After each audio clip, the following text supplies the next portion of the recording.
आइए आज आप सब सुनेंगे अधिक मास कृष्ण पक्ष में पड़ने वाली परमा एकादशी व्रत की कथा।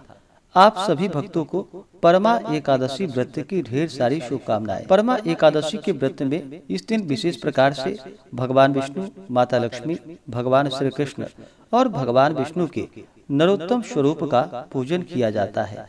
जो भी भक्त सच्ची श्रद्धा के साथ, नियम और निष्ठा के साथ परमा एकादशी का व्रत करते हैं, इस दिन भगवान का पूजन करते हैं, व्रत में नियमों का पालन करते हैं, इस व्रत के प्रभाव से व्यक्ति के सभी प्रकार के पापों का नाश होता है। यह भुक्ति और मुक्ति दोनों को प्रदान करने वाली है। अधिक मास की एकादशी को इसे बड़ी एकादशी के रूप में जाना जाता है। अधिक मास जो कि सभी महीनों का राजा माना गया है। अधिक मास में जितने भी पुण्य कार्य किए जाते हैं, इसका कई गुना पुण्य फल प्राप्त होता है। वहीं पे यह एकादशी का व्रत अनंत फलों को प्रदान करने वाली है। तो आइए सुनते हैं अधिक मास परमा एकादशी व्रत की कथा। तो बोलिए प्रेम से भगवान विष्णु की जय, माता लक्ष्मी की जय, पुरुषोत्तम भगवान की जय। बहुत समय पहले की बात है कि एक बार भगवान श्री कृष्ण और युधिष्ठिर साथ में बैठे थे। तब युधिष्ठिर जी ने भगवान श्री कृष्ण से कहा कि हे प्रभु, हे भगवान, मल मास जो कि अधिक मास कृष्ण पक्ष की एकादशी का क्या नाम है एवं उसका क्या विधान है। हे प्रभु, आप कृपा करके हमसे बतलाइए, आपकी बड़ी कृपा होगी। भगवान श्री कृष्ण ने कहा कि हे राजन, पुरुषोत्तम मास के कृष्ण पक्ष की एकादशी का नाम परमा है। यह भुक्ति और मुक्ति दोनों को प्रदान करने वाली है। इसके करने का विधान वही है जो पद्मिनी एकादशी करने का है। प्राचीन काल में एक काम्पिल्य नाम का नगर अत्यंत ही समृद्धशाली एवं सुंदर था। उस नगर में एक धर्मात्मा ब्राह्मण अपनी स्त्री सहित निवास करता था।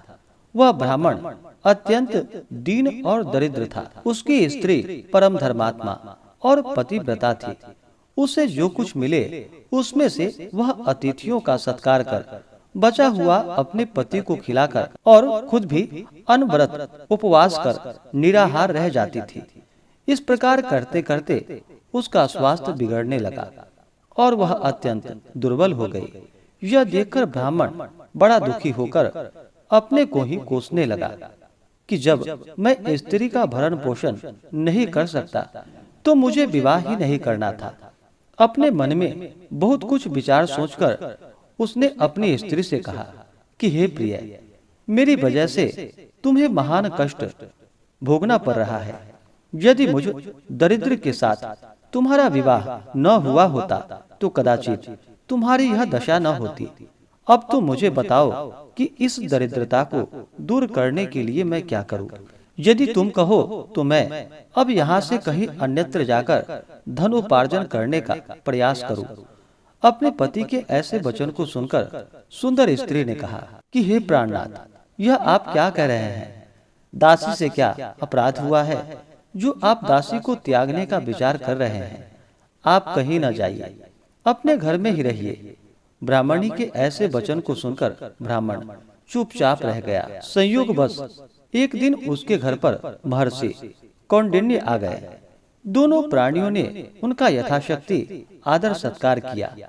उनको भोजन इत्यादि कराकर ब्राह्मणी ने महर्षि को हाथ जोड़कर और प्रणाम कर नम्रता पूर्वक कहा कि हे प्रभु, मेरे स्वामी दरिद्रता से घबरा गए हैं, वह परदेश जाना चाहते हैं।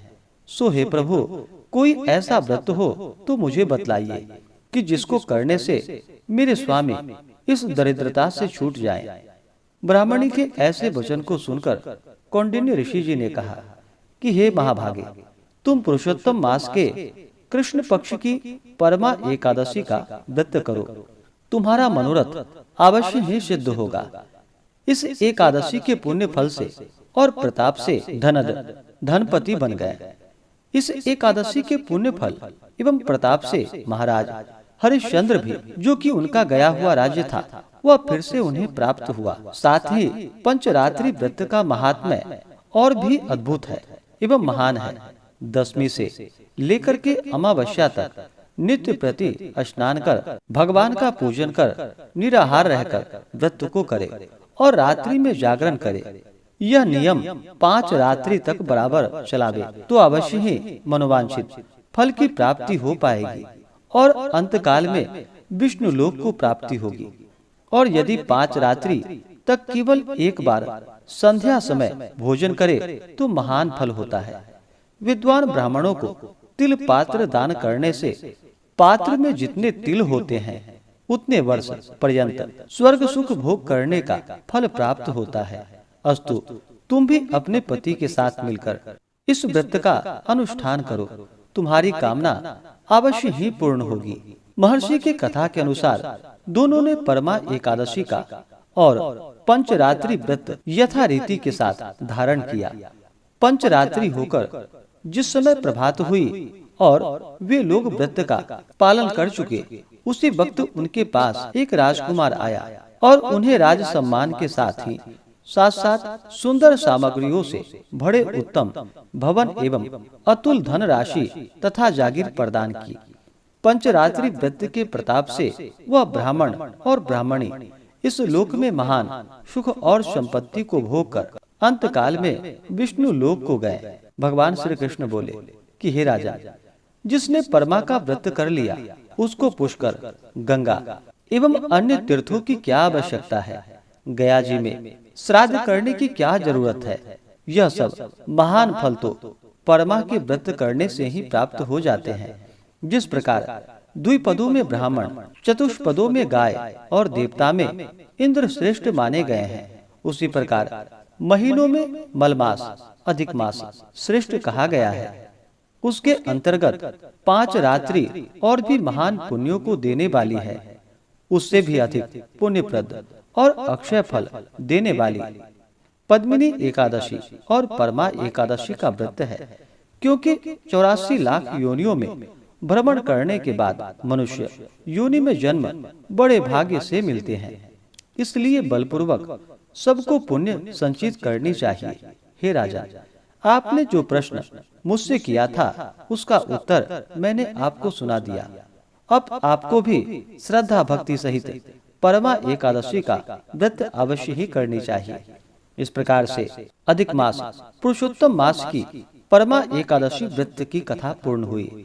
तो बोलिए प्रेम से भगवान विष्णु की जय, माता लक्ष्मी की जय, श्री राधा कृष्ण की जय, पुरुषोत्तम भगवान की जय, एकादशी माता की जय। इसी प्रकार से जो भी भक्त सच्ची श्रद्धा के साथ, नियम और निष्ठा के साथ अधिक मास की परमा एकादशी का व्रत करते हैं, उनके सभी प्रकार के पाप और ताप नष्ट हो जाते हैं, दुख और कष्ट दूर हो जाते हैं तथा भगवान विष्णु भगवान श्री कृष्ण की कृपा से सभी प्रकार के मनोरथ सिद्ध होते हैं। तो आशा करता हूँ कि यह जानकारी आपको अच्छा लगा हो।